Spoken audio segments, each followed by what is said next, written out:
Hello दोस्तों।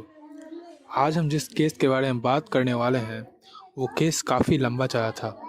In fact दोषी को पकड़ने में ही लगभग 6 साल लगे थे। और ये केस परफेक्ट एग्जाम्पल है कि कैसे पुलिस की लापरवाही कितने लोगों की जान ले सकती है। और ये क्योंकि अगर पुलिस इस केस पे सही टाइम पे सही एक्शन ले लेती तो शायद बहुत से लोगों की जान बच जाती। So without wasting any time, let's talk about the case revolving around cyanide Mohan.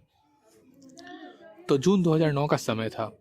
Anita बंगेड़ा नाम की एक महिला जो कि 22 साल की थी, जो कि बाड़ीमड़ू गांव में रहती थी, जो कि मैंगलोर से लगभग 40 किलोमीटर दूर था, कर्नाटका में। वो अपने घर से भाग गई थी और वो घर से अकेले नहीं भागी थी।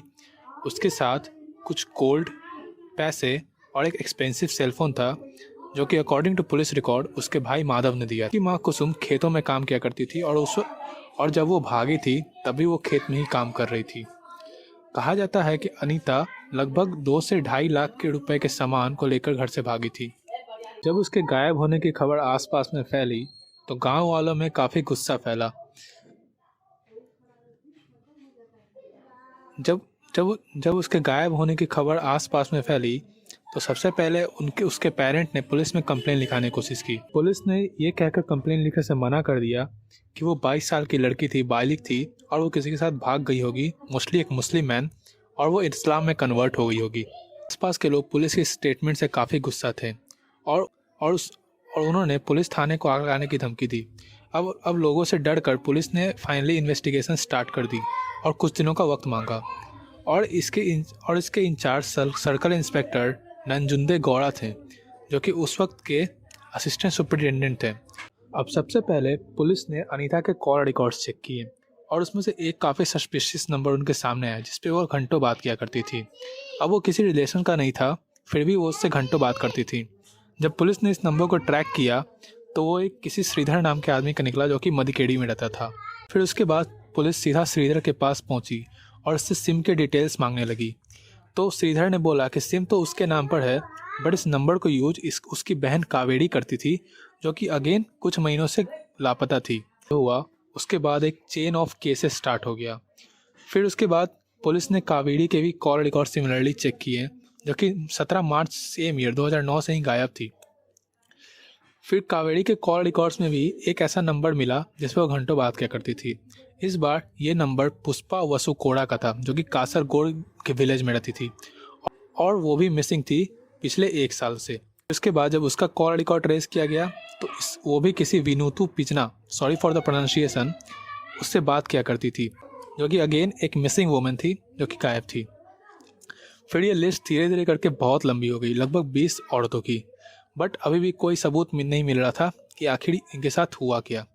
फिर पुलिस को ऐसा लगा कि ये चेन किसी ह्यूमन ट्रैफिकिंग की तरफ इशारा कर रहा है, जो कि लगभग 20 ऐसे औरतों को गायब कर चुका था। और कॉल ऐसे किया जा रहा था कि एक मिसिंग वुमेन दूसरे मिसिंग वुमेन को कॉल कर रही थी।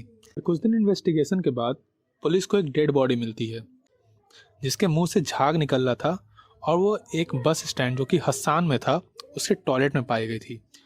टॉयलेट का दरवाज़ा अंदर से लॉक था, तो पुलिस को इसे तोड़ना पड़ा था।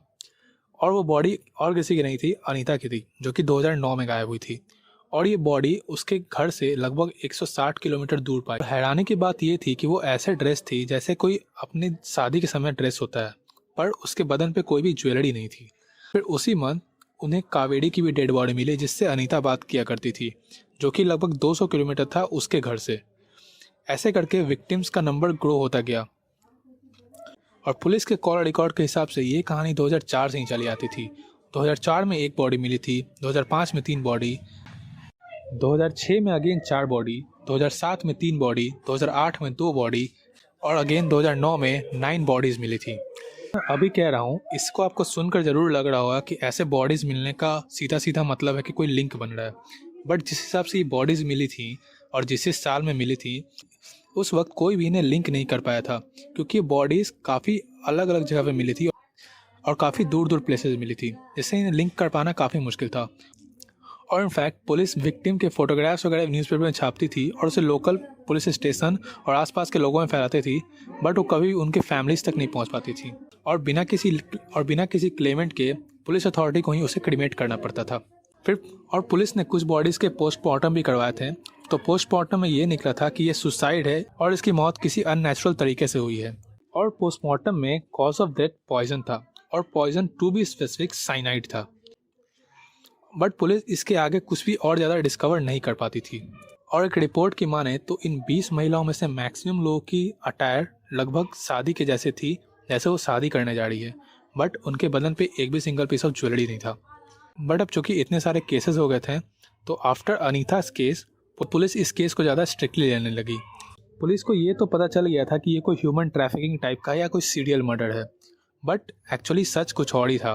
पुलिस को पता था कि मर्डरर इतना शातिर है कि वो अपने फ़ोन से सबको कॉल नहीं कर रहा, वो एक विक्टिम को दूसरे विक्टिम को कॉल करने के लिए बोल रहा है।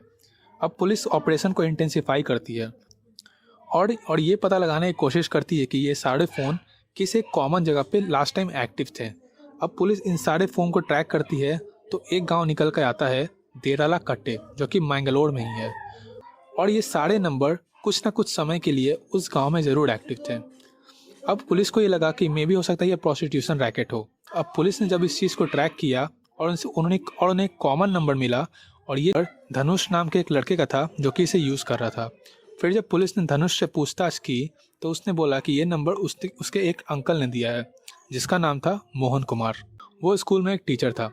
पुलिस को मोहन पे पूरी तरीके से शक हो गया था और पुलिस को समहाउ ये पता चला था नंबर ट्रैकिंग से कि मोहन अभी इस वक्त सुमित्रा नाम की एक लड़की से बात कर रहा है और वो मोस्ट प्रोबेबली उसका अगला शिकार होगी। तो पुलिस ने उसे ट्रैक किया और फिर वो मोहन को पकड़ने में कामयाब हो गए। फिर उसके बाद पुलिस मोहन को पुलिस स्टेशन से सच करवाने की कोशिश करती है और मोहन ये एडमिट कर लेता है कि उन सारे 20 वुमेन के किलिंग के पीछे उसी का हाथ था। और इनफैक्ट 20 ही नहीं, मोहन ने ये कहा था कि उसने 32 औरतों को मारा है। मोहन ने बताया वो हमेशा अपने विक्टिम को बस स्टैंड पर मिला करता था। वो बस स्टैंड पर इन जनरल बैठा रहता था और देखता था कि अगर कोई लड़की उससे बात करने में इंटरेस्टेड है, और मोस्टली बात वो खुद ही इनिशिएट करता था, और अगर वो इंटरेस्टेड दिखती थी तो वो कन्वर्सेशन को और आगे ले जाता था, जिससे वो रोज़ रोज़ मिलना शुरू कर देते थे और फाइनली मिलने से मैरिज प्रपोजल तक बात आती थी। मोहन उन लड़की को ये कहकर लुभाता था कि वो अपने घर से भाग जाएं due to some caste reason and all. फिर उसके बाद मोहन और वो लड़की दोनों एक होटल या लॉज बुक करते थे और मोहन उनसे प्रॉमिस किया करता था कि वो नेक्स्ट डे उनसे शादी कर लेगा। उसके बाद रात में वो उनसे फिजिकल रिलेशनशिप बनाता था। उसके बाद जब वो नेक्स्ट डे शादी करने के लिए जाते थे तो मंदिर तक के रास्ते में वो उन्हें एक दवाई देता था जिसे वो कॉन्ट्रासेप्टिव पिल के नाम से देता था और वो कहता था कि इसे खा लेने के लिए ताकि वो अनवांटेड प्रेगनेंसी से बच जाए। और मोस्टली वो लॉज ऐसी जगह देखता था जो कि बस स्टैंड से काफ़ी क्लोज हो। बस स्टैंड के वॉशरूम में वो कहता था कि जाके वो मेडिसिन खा ले और अंदर से दरवाज़ा लॉक कर ले। बट जब वो लड़की कॉन्ट्रासेप्टिव पिल खाती थी तब उसकी डेथ एट अ टाइम हो जाती थी, क्योंकि वो कॉन्ट्रासेप्टिव पिल नहीं थे, वो कि जो साइनाइड की गोलियां रहती थी। और इंटरेस्टिंगली मोहन जिस भी लड़की को विक्टिम बनाता था उसे उसकी फर्टिलिटी साइकिल के बारे में पता होता था ताकि वो बिना किसी शक के उन्हें कॉन्ट्रासेप्टिव पिल दे दे। उसको मारने के बाद वो सिंपली लॉज या होटल में जाता था और उसके सारे पैसे और ज्वेलरी लेकर वहाँ से गायब हो जाता था। और ऐसा वो लगभग 6 सालों से कर रहा था और लगभग 32 महिलाएं इसका शिकार हो गई थी। अब आप लोगों को लग रहा होगा कि लड़कियां आखिर मोहन के जाल में फंसती क्यों थी। तो इसके कुछ कारण हैं। जैसे मोस्टली लड़कियां जो कि मोहन का विक्टिम होती थी वो किसी गरीब या लोअर कास्ट फैमिली से होती थी और उनसे शादी करने के लिए मोस्टली लोग मना करते थे। पहले तो उनको शादी करने के लिए लड़का नहीं मिलता था और अगर मिलता भी था तो वो काफ़ी ज़्यादा दहेज मांगता था जो कि उसके परिवार वाले अफोर्ड नहीं कर पाते थे। इस बीच यहाँ पे एंट्री होती थी मोहन की, जो कि एक प्रॉपर सरकारी नौकरी वाला था जो कि दहेज भी नहीं मांगता था। तो लड़कियां मोस्टली इसके चाल में फंस जाती थी और मोहन उसे ऐसे लुभाता था ताकि वो अपनी फैमिली को भी कुछ ना बताएं। मोहन हर लड़की से अलग अलग नाम से मिलता था। जैसे अनीता से उसने सुधाकर कुलाल बन के मिला था, सुनंदा से उसने शशिधर पुजारी और कावेरी से उसने सुधाकर आचार्य बन के मिला था। बट सब में एक चीज़ कॉमन थी, उस सब में वो गवर्नमेंट जॉब वाला बंदा रहता था। बट मोहन साइनाइड का ही क्यों यूज़ करता था अपने विक्टिम्स को मारने के लिए, इसका भी जवाब मोहन से पूछा गया तो उसने कहानी बताई कि वो एक बार जब स्कूल टीचर था तब एक लड़की उसे ज़बरदस्ती शादी करने के लिए फोर्स कर रही थी और जब उसने मना किया क्योंकि उसको ऑलरेडी शादी हो चुकी थी तो नदी में कूदकर अपनी जान देने की कोशिश की। फिर आसपास के गांव वालों को ऐसा लगा कि मोहन ने ही उसे मारने की कोशिश की है और उसके चलते उसे कुछ महीनों की जेल भी हो गई थी। फिर जेल से निकलने के बाद वो एक सोनार से मिला जिसने उसे कहा था कि वो साइनाइड का यूज़ करता है अपनी ज्वेलरीज को साफ करने के लिए। तो मोहन को ये आइडिया आया कि उसे अपने अगर नए तो मोहन को ये आइडिया आया कि वो अगर अपने विक्टिम को आसानी से मारना चाहता है तो साइनाइड से बेटर ऑप्शन कुछ नहीं हो सकता था। और साइनाइड खरीदने के लिए वो एक सोनार की तरह एक्ट करता था और उसे फिर कॉन्ट्रासेप्टिव पिल्स में मिलाकर अपना पूरा प्लान एग्जीक्यूट करता था। और ऐसा नहीं था कि मोहन की शादी नहीं हुई थी, मोहन की 3 शादियाँ हुई थी। उसकी पहली वाइफ मैरी, जो कि एक इंटरकास्ट मैरिज थी, वो एक क्रिश्चियन थी और उसे वो इसलिए छोड़ के चली गई थी क्योंकि वो मोहन को भी क्रिश्चियन में फोर्स कर रही थी कन्वर्ट होने के लिए। उसकी दूसरी वाइफ का नाम था मंजुला, जिससे उसके 2 बेटे थे। और उसकी तीसरी वाइफ, जिसे वो सबसे ज़्यादा प्यार करता था, श्रीदेवी, जिससे 1 बेटा और 1 बेटी थी।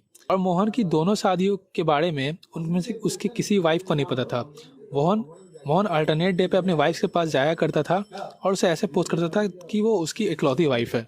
मोहन का कोर्ट में ट्रायल हुआ और उसे 20 मर्डर्स के लिए सज़ा मिल गई और उसे डेथ सेंटेंस सुनाया गया। तो इसी के साथ साइनाइड मोहन का केस यहीं समाप्त होता है। मिलते हैं किसी नेक्स्ट वीडियो में। Thanks for watching.